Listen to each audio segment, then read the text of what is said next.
मेरा नाम अफजल है और मैं आपका केमिस्ट्री का टीचर हूँ। पिछले 25 सालों से पढ़ा रहा हूँ। मेरे तजर्बे से फ़ायदा उठा लो। Class 9th chemistry chapter number 8 periodic table और पीरियोडिसिटी का लेक्चर सीरीज़ का एपिसोड नंबर 9 है। जिन्होंने पिछले 8 एपिसोड्स नहीं देखे, इसी वीडियो की प्लेलिस्ट में जाकर पहली 8 वीडियो ज़रूर देख लें ताकि ये चैप्टर आपकी उंगलियों पर फिर सकें। टेक्स्ट बुक का पेज नंबर 113 इस एपिसोड में हम डिस्कस करेंगे।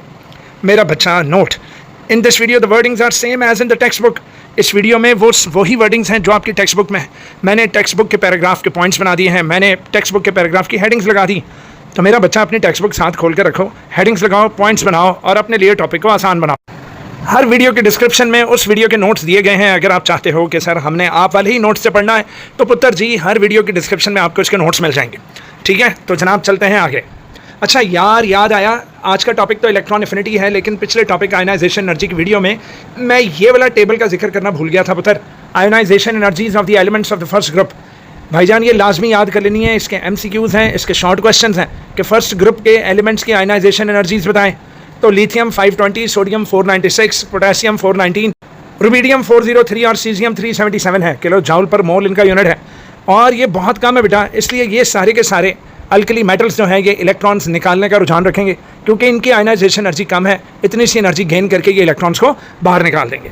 अब चलते हैं आज के टॉपिक की जानिब और वो आज का टॉपिक है जनाब इलेक्ट्रॉन एफिनिटी। मेरा पुत्र, एफिनिटी कहते हैं मोहब्बत को, एफिनिटी कहते हैं किसी की याद में अपनी एनर्जी को हाई रखना। तो मेरा बच्चा, वो एटम्स जिन्हें इलेक्ट्रॉन्स की ज़रूरत होती है, जिनके जो ढूंढ रहे होते हैं कि हमें कहीं से इलेक्ट्रॉन मिल जाए और हम उसको अपने अंदर जज्ब कर लें, उनकी एनर्जी बड़ी हाई होती है मेरा पुत्र। और जैसे ही वो वाला इलेक्ट्रॉन उन्हें मिल जाता है और उनकी मनोकामना पूरी हो जाती है, वो इलेक्ट्रॉन अपने अंदर इलेक्ट्रॉन गेन करते साथ ही वो जो एनर्जी थी, जो कि इलेक्ट्रॉन हासिल करने की एनर्जी थी, वो एनर्जी एकदम ड्रॉप होती है मेरा बेटा, क्योंकि उनका मकसद पूरा हो गया।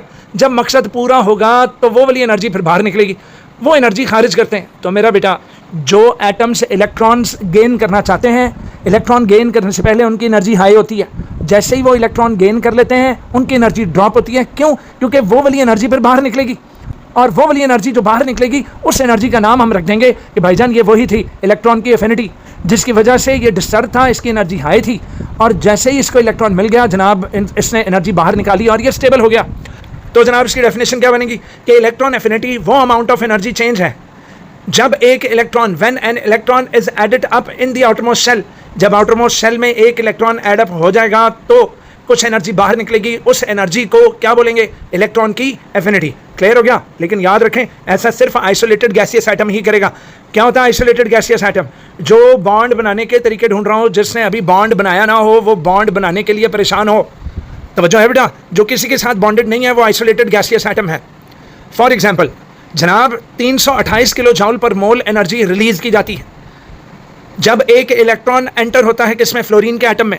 देखा तो फ्लोरीन के एटम की एनर्जी हाई हुई थी, मारा मारा फिर रहा था कि मुझे कहीं से इलेक्ट्रॉन मिल जाए, और जैसे ही इलेक्ट्रॉन उसको मिला उसने इलेक्ट्रॉन गेन किया, साथ ही कुछ एनर्जी इवॉल्व की। इवॉल्व से मुराद खारिज की।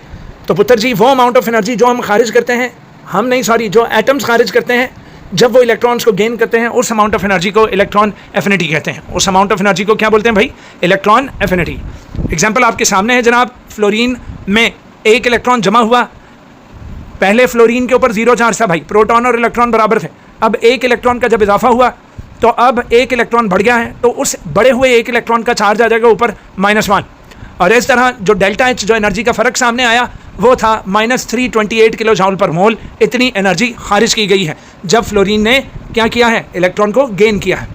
अब याद रखो मेरा बच्चा, जिस एटम का साइज़ बड़ा है उसका आउटरमोस्ट इलेक्ट्रॉन पर होल्ड कम है। तो मैंने एक बड़े साइज़ के एटम को कहा कि भाई साहब आपकी इलेक्ट्रॉन एफिनिटी है। वो कहने लगा भाईजान मेरे अपने आउटरमोस्ट इलेक्ट्रॉन पर होल्ड कोई नहीं, मैं एक बड़े साइज़ का एटम हूँ, मैं तो परेशान हूँ कि मेरा आखिरी वाला इलेक्ट्रॉन निकल ही ना जाए क्योंकि मेरा उस पर होल्ड ही कोई नहीं। तो भाईजान मेरे अपने इलेक्ट्रॉन तो होल्ड नहीं कहा, मैं किसी होर दे इलेक्ट्रॉन तक मैं होल्ड करा।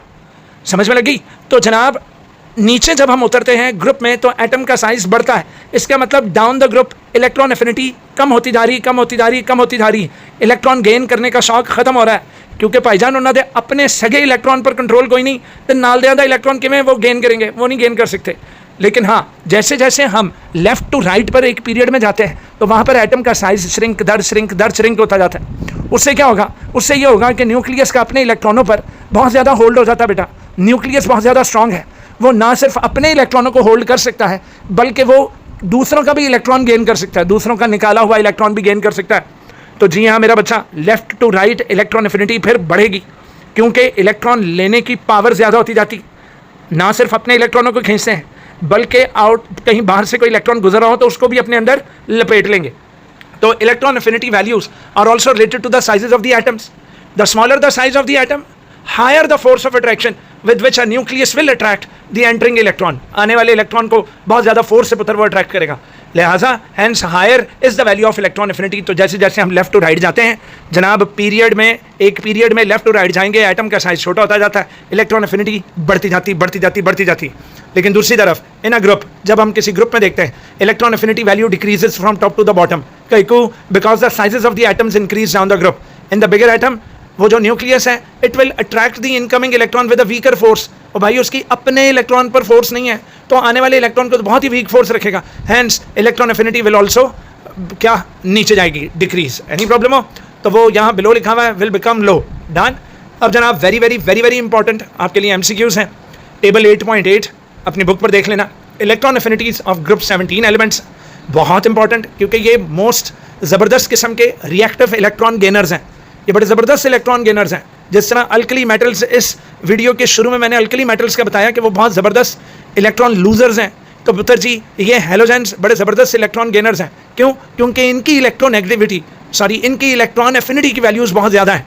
जैसे F की -328 है, क्लोरीन की -349 है, ब्रोमीन की -324.6 है, और ये भी भाईजान किलो जॉल पर मोल में है, ठीक है, इसमें किलो जॉल पर मोल में, और आयोडीन की -295.2 है। अच्छा, इन सब में सबसे ज़्यादा जो ताकतवर इलेक्ट्रॉन गेनर है वो फ्लोरीन है, फिर उससे कम दर्जे का क्लोरीन है, फिर उससे कम दर्जे का ब्रोमीन, और सबसे कम दर्जे का आयोडीन है। अब यहाँ पर जनाब थिंग्स टू नो में एक चीज़ लिखी गई है कि while first electron affinities can be negative और positive, second electron affinities are always positive. तो याद रखें कि इलेक्ट्रॉन एफिनिटी, अच्छा अब एक इलेक्ट्रॉन गेन कर लिया तो इलेक्ट्रॉन एफिनिटी क्या थी?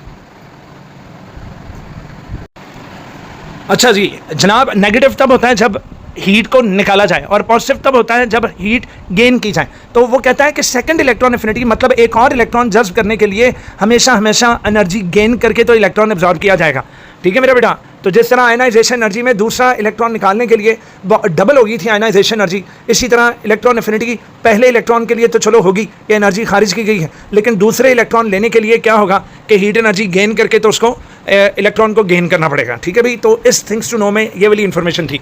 लो मेरा बच्चा, इस लेक्चर में इतना ही था, मिलते हैं अगले लेक्चर में जिसमें हम आपको बताएंगे कि इलेक्ट्रॉन नेगेटिविटी क्या होती है, ठीक है जी। इसके साथ ही अफजल को इजाज़त दीजिए, अल्लाह हाफ़िज़।